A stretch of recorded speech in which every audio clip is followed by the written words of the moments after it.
Our rigs are prepped and topped off with the proper Amsoil fluids. We always pack extra blister packs of synthetic gear lube, perfect for trail repairs with little to no mess when you need to top up your fluids in the desert. With a tough obstacle like Backdoor ahead of us, gear temperatures can climb fast, so using the right lube is crucial. And speaking of someone who knows about both Amsoil and the Johnson Valley trails, Hall of Fame off-roader Brad Lovell is here to give some tips on tackling the ever-changing Backdoor Waterfall.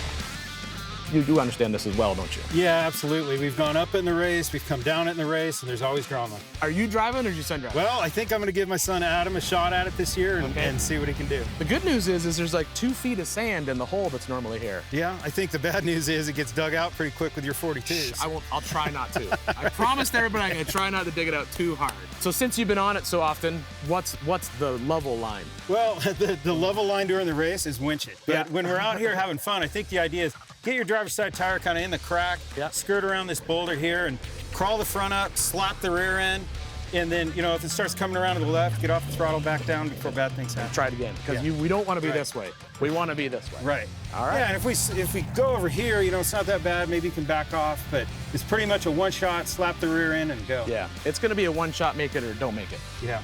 So that's my plan, at least.